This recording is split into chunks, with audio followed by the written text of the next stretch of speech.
in 2011.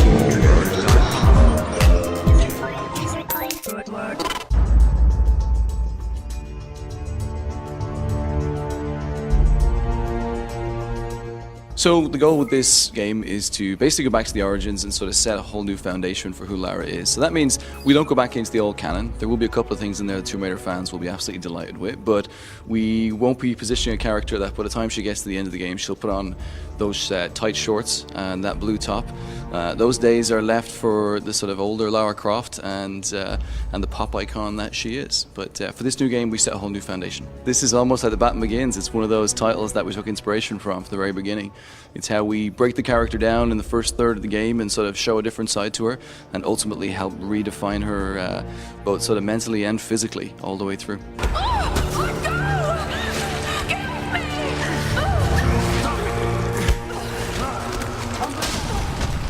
So the character arc throughout the game is very important to us. Obviously, we want to be able to set the foundations long term for how Lara, as the infamous character, goes on, but we want to show a side to her which, again, looking at inspiration from how movies such as Spider-Man, Batman, Hulk, or even some of the games have done over the years, is about setting a very firm foundation for a girl who isn't who we think she is. She shows an emotional side.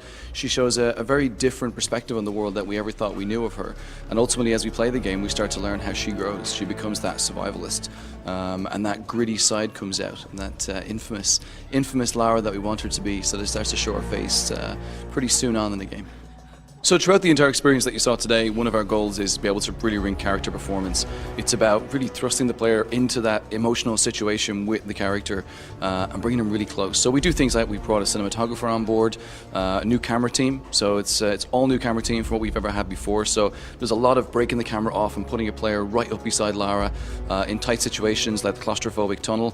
And even with our animation set, as she moves around the world when she gets injured, we want the player to really feel that situation. So you see her kind of crouching down, holding her side, and as we get into the rest of the campaign, we'll show how sort of the medical hits, the healing side of that operate, and about how when she gets injured it can really affect the style of gameplay that you have. But for us, our goal is to be able to bring the player as close to the character as possible in sort of really bringing that emotion through.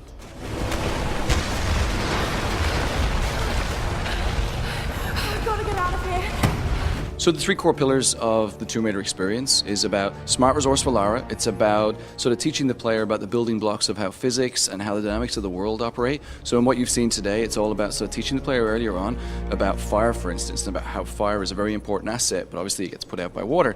So they're the building blocks of what the physics will sort of inherently develop throughout the entire game. In terms of exploration, in the past, we've also had a very linear experience. So that binary jumping from ledge to ledge, and you have to be very, very tight and specific about what you do.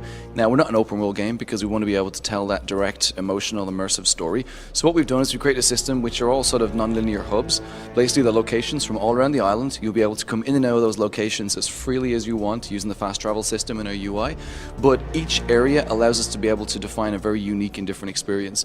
And what we haven't shown you today is combat. That's something we're going to keep secret for a while because we don't believe that right now, by showing combat, we're able to give you the vision of what that means to our character, to show you the very early origins and beginnings and thrust you into that situation with a gun.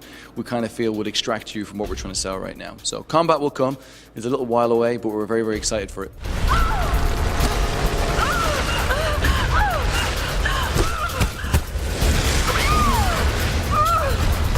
So what you saw today, we showed you a little bit of survival instinct. Survival instinct is going to be a cool factor to the game. So easiest way to explain it is, imagine when you play Batman Arkham Asylum and you hit detective mode, it gave you a sort of snapshot of the world, a little bit of insight into things that you may or may not have realized. For us, it's all about sort of those building blocks. So the two sections that we showed you today, we showed you how fire works as a physic, and when you hit survival instinct, you were able to see all the flammable objects.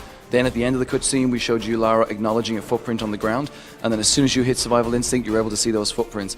Ultimately, you become less reliant on using survival instinct as you play through the game, but at this early stage, it's about sort of really setting the foundation of how the style of game we're going to create.